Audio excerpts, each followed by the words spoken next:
नौशहर फ़िरोज़ में जतोई भाइरनि ख़िलाफ़ दाख़िल ॿिनि धारदार केसनि जूं ॿुधणियूं 17 सेप्टेम्बर ताईं मुलतवी कयूं वयूं आहिनि। एडिशनल सेशन जज मोहब्बत देरो थाणे ते पुलिस हमले जी चोच वारे केस जी ॿुधणी कई। एंटी करप्शन जी ख़ासि अदालत में मोरो म्यूनिसिपल प्लाट जे काग़ज़नि में फेरफार केस जी बि ॿुधणी कई। ॿिन्ही अदालतुनि केसनि जूं ॿुधणियूं 17 सेप्टेम्बर ताईं मुलतवी करे छॾियूं। NPP अॻवान ग़ुलाम मुर्ज़ा जतोई अदालत ॿाहिरां मीडिया सां ॻाल्हाईंदे चयो त ज़ुल्फ़कार भुट्टो जूनियर सलाह मशवरे लाइ आयो हो। सियासी सूरताल ते ॻाल्हियूं थियूं। भुट्टो ख़ानदान सां चइनि पीढ़ियुनि खां तालुक़ु आहे। ग़ुलाम मुर्ज़ा जतोई जो चवणु हो त सिंध जे सभिनी पार्टियुनि खे गॾिजी इताद करणो पवंदो। हीअ अहम ख़बर आहे जेका असां सां शेयर करे रहिया आहियूं त नौशहर फ़िरोज़ में जतोई भाइरनि ख़िलाफ़ दाख़िल ॿिनि धारदार केसनि जूं ॿुधणियूं 17 सेप्टेम्बर ताईं मुलतवी कयूं वयूं आहिनि। एडिशनल सेशन जज मोहब्बत देरो थाणे ते पुलिस हमले जी चोच वारे केस जी ॿुधणी कई। एंटी करप्शन जी ख़ासि अदालत में मोरो म्यूनिसिपल प्लाट जे काग़ज़नि में फेरफार केस जी ॿुधणी कई। ॿिन्ही अदालतुनि केसनि जूं ॿुधणियूं 17 सेप्टेम्बर ताईं मुलतवी करे छॾियूं। NPP अॻवान ग़ुलाम मुर्ज़ा अदालत ॿाहिरां मीडिया सां ॻाल्हाईंदे चयो त ज़ुल्फ़कार भुट्टो जूनियर सलाह मशवरे लाइ आयो हो। सियासी सूरताल ते ॻाल्हियूं थियूं। भुट्टो ख़ानदान सां चइनि पीढ़ियुनि खां तालुक़ु आहे।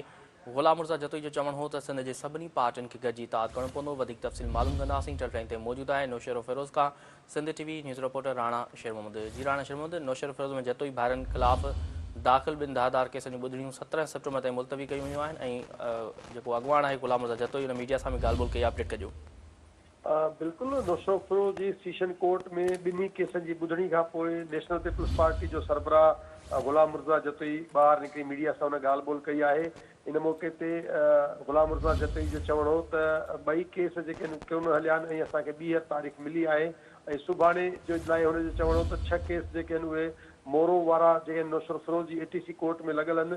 हुनजो चवणु हो त रानीपुर में ख़तमु थियल केस जे सरकार जेका आहे अपील दाख़िल कई आहे ऐं फरियादी जेको जंहिंमें जेका पैसा फुर थिया हुआ उन अदालत में ॿुधायो त मां त ग़ुलाम मुर्ज़ा जतोई खे अॼु पहिरियों दफ़ो ॾिठो आहे त उहो केस ख़तमु थी वियो हो।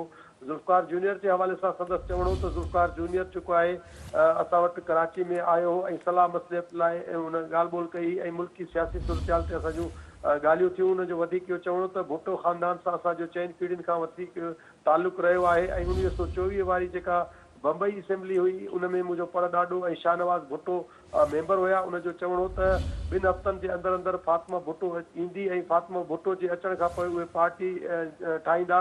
सिंध जी सभिनी पार्टियुनि खे हुन चयो त गॾिजी इताद करणो पवंदो ऐं पोइ पीपुल्स पार्टी जो मुक़ाबिलो करे सघिजे थो। छाकाणि त जेकॾहिं PP मुख़ालिफ़ पार्टियूं धारदार उम्मीदवार बीहारींदियूं त PP मुख़ालिफ़ वोट पाण में विरहाइजी वेंदो ऐं इहो फ़ाइदो पीपुल्स पार्टी खे थींदो।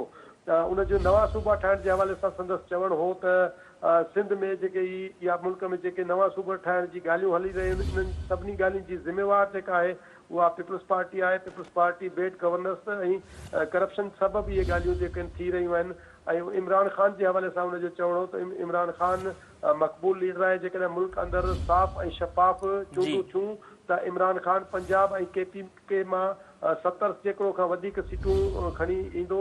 ज़ैन शाह जे हवाले सां संदसि चवणो त मोरो में रिथियल जलसे जी असां ज़ैन शाह जे हुनजी हिमायत कयूं था।